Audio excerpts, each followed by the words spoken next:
பாட்டுகள்னா அவனுக்கு உயிர். அதனாலதான் பாரதி பாட்டையே பாடினேன்.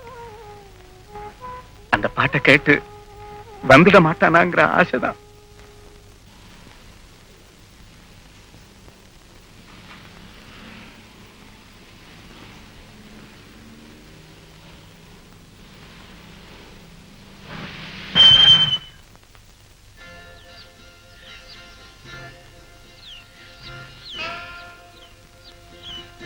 யார் அது டியர்? 1 minute darling.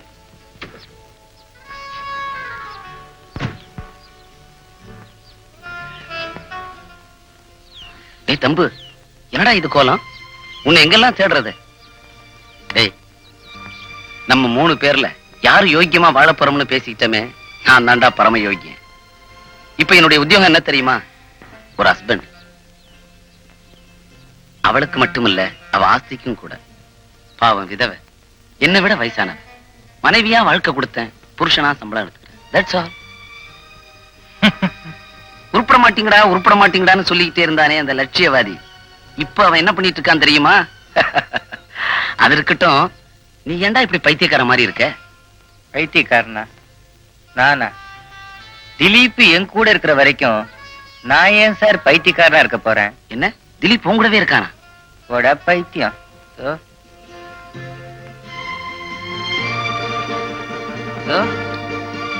என்னடா உடம்பு பூரா பச்சை குத்திட்டு இருக்கியா? சர்வம் திலீப் மயம். இப்ப தாண்டா புரியுது. வாங்க டியர். இதோ வந்துட்டேன் டார்லிங். பழகுன தோஷத்துக்கு 10 ரூபாய். என் பேரை சொல்லி ஒரு ஃபுல் மீல் சாப்பிடுறா. சந்தோஷமாயிரு. என்ன வரட்டுமா? எதுக்கு டியர் அவனுக்கு 10 ரூபாய் கொடுத்தீங்க? இல்ல, அவன் வந்து பைத்தியக்காரனுக்கு 10க்கும் உனக்கு வித்தியாசமா தெரிய போகுது. அதானே.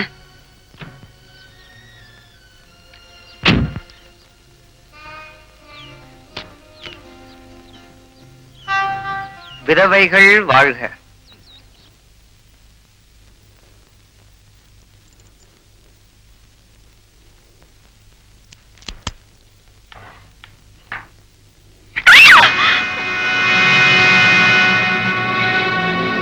எப்படி உள்ள வந்து பாக்குறியா?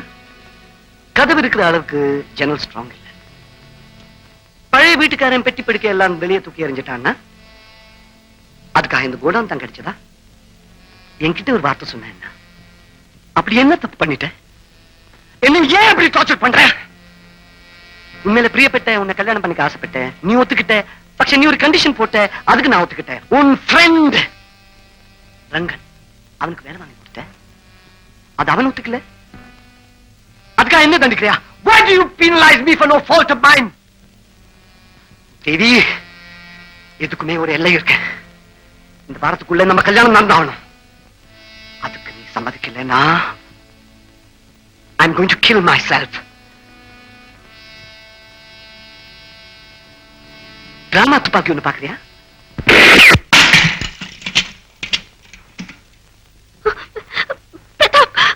இந்த வாரமே நம்ம கல்யாணத்துக்கு சம்மதம்னு சொல்லு. சரி பிரதாப், சரி, முதல்ல அதை கீழே போடுங்க. Thank you, Devi. Please.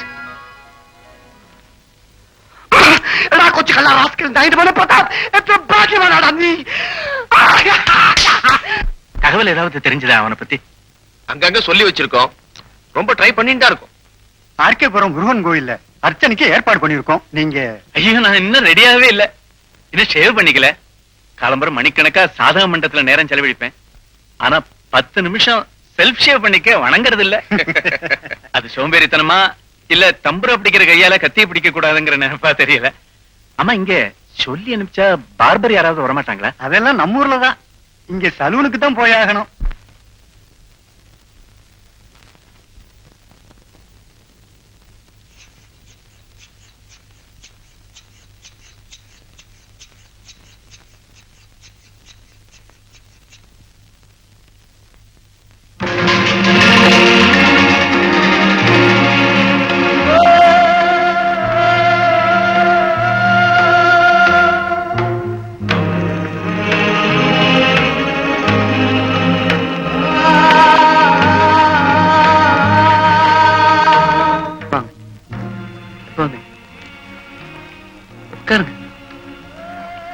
Shaving தானே? இதுல கோவப்படுறதுக்கு ஒண்ணுமே இல்லை. வேலை கிடைக்கிறதே குதிரை கொம்பா இருக்கிற அந்த காலத்துல மனசாட்சியை மூட்டை கட்டி வைக்கிற எந்த தொழிலையும் என்னால செய்ய முடியல. அதுக்காக வேலையே கிடைக்கலன்னு விரக்தி அடைஞ்சு கட்ட வழிகளில் ஈடுபடுறதை விட ஏதாவது ஒரு கட்டத்துல என்னையே நான் சமாதானப்படுத்திக்கிட்டு இந்த மாதிரி செட்டில் ஆயிடுறது பெட்டரோன்னு தோணுச்சு. சரி, நினைச்சது கிடைக்கலன்னா கிடைச்சதே நினைச்சதை நினைச்சுக்க வேண்டியதுதானே. நான் செய்யற தொழிலுக்கும் படிச்ச படிப்புக்கும் சம்பந்தம் இல்லைன்னு சொல்லுவீங்க. சரி, பயோ கெமிஸ்ட்ரி படிச்சுட்டு அக்கவுண்ட்ஸ் ஆபீஸ்ல குமாஸ்தா வேலை பாக்குறானே, அவன் படிப்புக்கும் தொழிலுக்கும் சம்பந்தம் இருக்கான்னு. என்னை பொறுத்த வரைக்கும் எந்த தொழில் செய்யறோங்கிறது முக்கியம் இல்ல, எப்படி செய்யறோங்கிறது தான் முக்கியம். இந்த தொழில் அதர்மம் இல்ல, பாவம் இல்ல, அவமானம் இல்ல, மனசாட்சியை விற்க வேண்டிய அவசியம் இல்ல, சுய கௌரவத்தை இழக்க வேண்டிய நிர்பந்தம் இல்ல. இந்த தொழில மரியாதை இருக்கு, திருப்தி இருக்கு, எல்லாத்துக்கும் மேல நிம்மதி இருக்கு. நான் யாரையும் ஏமாத்தல, கொலை செய்யல. I cut the hair, not anybody's throat. சரி, அதுக்காக படிச்சவங்க கதியெல்லாம் இப்படித்தான் நான் குதர்க்கம் பேசல, டிஸ்கரேஜ் பண்ணல, எல்லாரும் என்ன மாதிரியே தான் இருக்கணும்னு உபதேசமும் பண்ணல. சரி, இதெல்லாம் உங்களால ஒத்துக்க முடியாது. ஏன்னா தம்புராவை கையில பிடிச்ச பரம்பரையில வந்தவங்க. ஆனா 4ஆம் தலைமுறையை பார், நாவிதனும் சிற்றப்பனாவான் அப்படின்னு பழமொழி இருக்கு. தலைமுறைக்கும் தொழிலுக்கும் சம்பந்தம் இல்லை. அப்பா, I'm sorry. உங்களை அப்படி கூப்பிடணும்னு தோணுச்சு எனக்கு. உங்க புள்ள இந்த மாதிரி தொழில் செய்யறான்னு சொல்லிக்க உங்களுக்கு அவமானமா இருந்ததுன்னா நான் உங்களை அப்பான்னு கூப்பிட மாட்டேன். ஆனா நீ செஞ்சது சரிதாண்டா அப்படின்னு ஆமோதிச்சு இந்த சேர்ல உட்கார்றதா இருந்தா அப்பாவுக்கு கூட சேவை செய்ய தயாரா இருக்கேன் தொழில் முறையில்.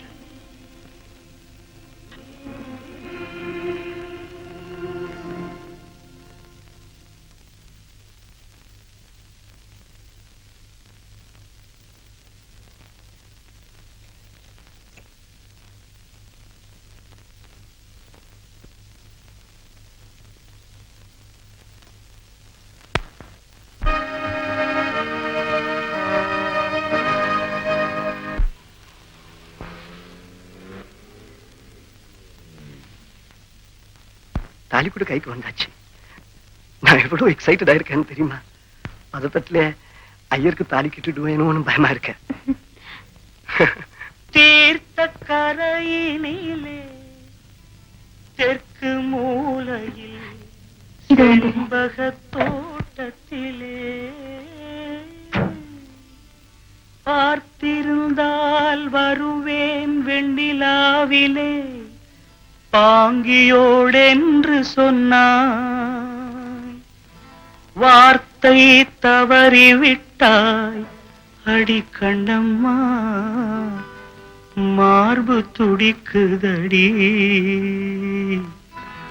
பார்த்த விடத்திலெல்லாம் உன்னை போலவே பாவை தெரியுதடி.